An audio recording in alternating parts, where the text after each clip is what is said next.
नमस्कार।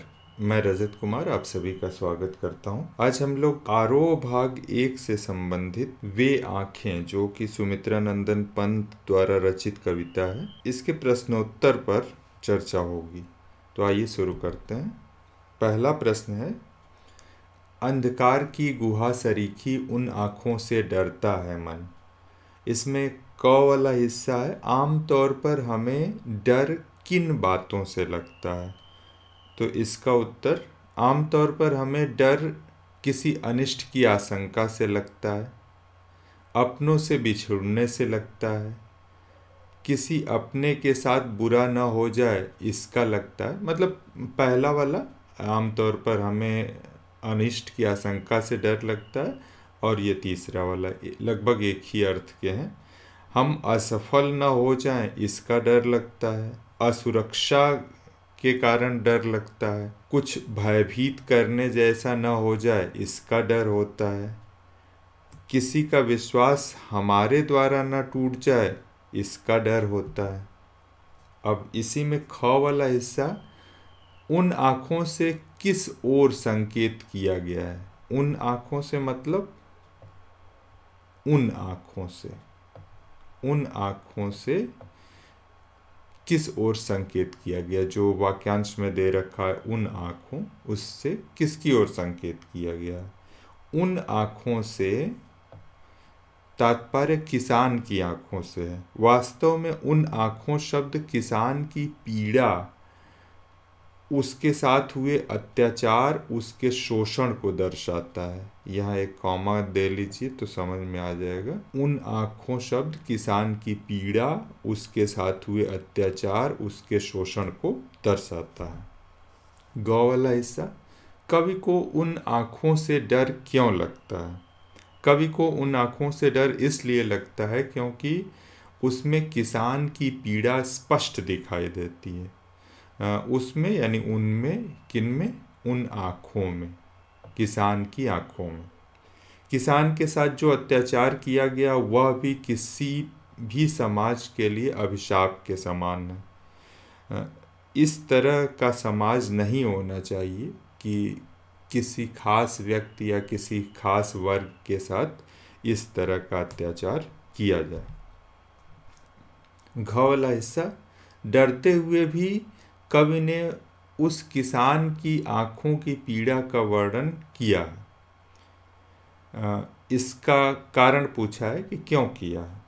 डरते हुए भी कवि उन आँखों की पीड़ा का वर्णन करता है, कभी नहीं बल्कि कवि शब्द होगा, ये गलत छपा है, क्योंकि वह चाहता है कि उस समय के शासन तंत्र की सच्चाई को उजागर कर सके।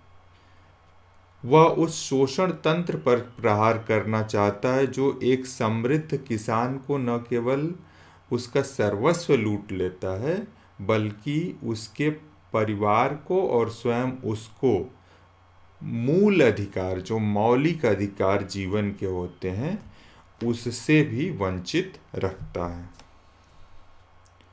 अगला, यदि कवि इन आँखों शब्द नहीं बल्कि उन आँखों होगा, उन आँखों से नहीं डरता, तब भी क्या वह कविता लिखता। तो इसके लिए जान लीजिए कि रचना की पहली शर्त क्या है, संवेदनशीलता। रचना की पहली शर्त संवेदनशीलता। संवेदनशील अगर कोई व्यक्ति नहीं होगा तो उस किसी के साथ अगर अत्याचार हो रहा है तो उस अत्याचार को समझ नहीं पाएगा, महसूस नहीं कर पाएगा। अगर कवि को किसान की आंखों से भय नहीं होता, तब वह इतनी प्रभावशाली रचना नहीं कर पाता। अब यहाँ भय होने से ये तात्पर्य बिल्कुल नहीं है कि वह डर रहा है, आंखों से डर रहा है, नहीं। वह उसके साथ हुए उस अत्याचार से डर रहा है या उस अत्याचार के प्रति संवेदनशील है जो उसे सब कुछ, सारे अधिकारों से वंचित करता है, उस मौलिक अधिकारों को भी समाप्त कर दिया जाता है। इसलिए ऐसी बात कही गई है। वास्तव में कवि डरपोक नहीं है, लेकिन डर उसको किस चीज का है? डर है कि वह इस तरह का अन्याय किसी अन्य के साथ नहीं देख सकता।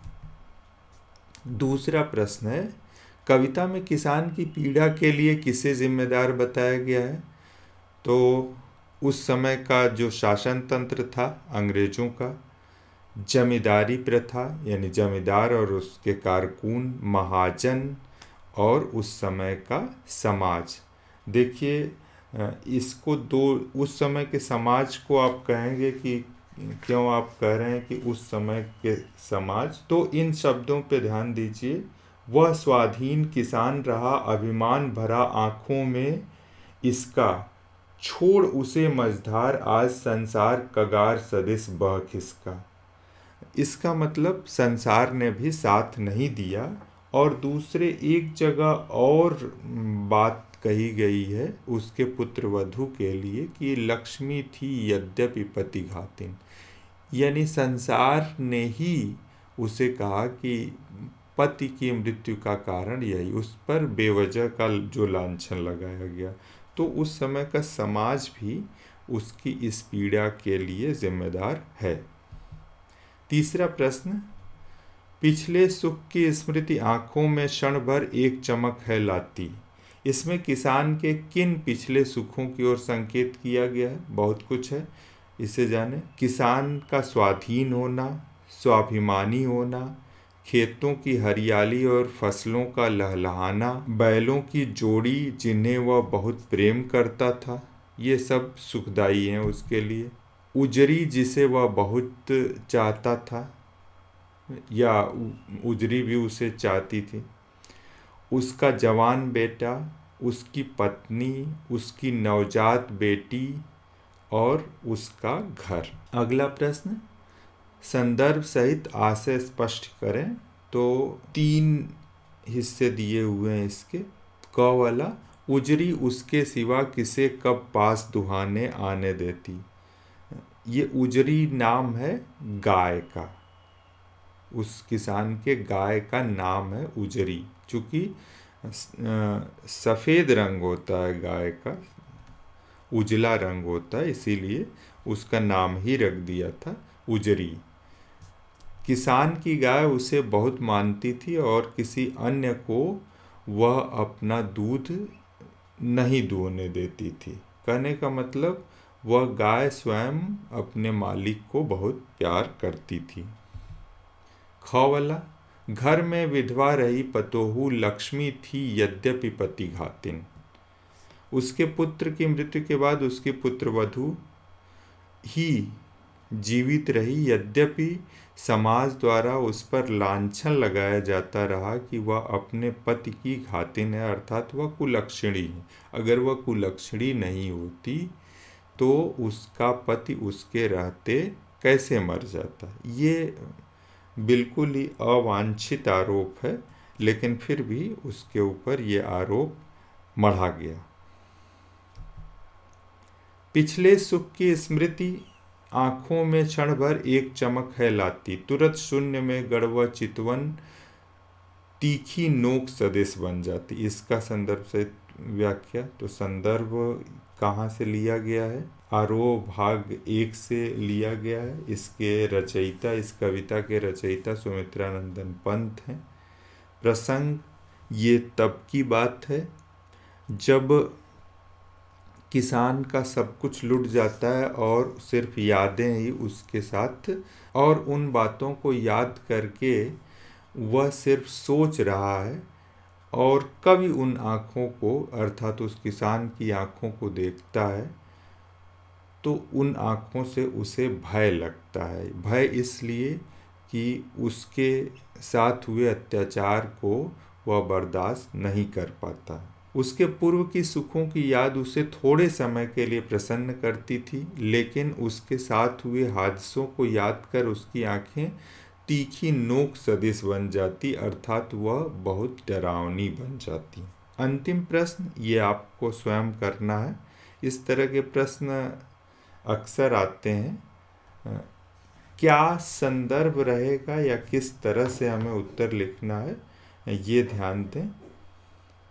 घर में विधवा रही पतोहू लक्ष्मी थी, यद्यपि पति घातिन।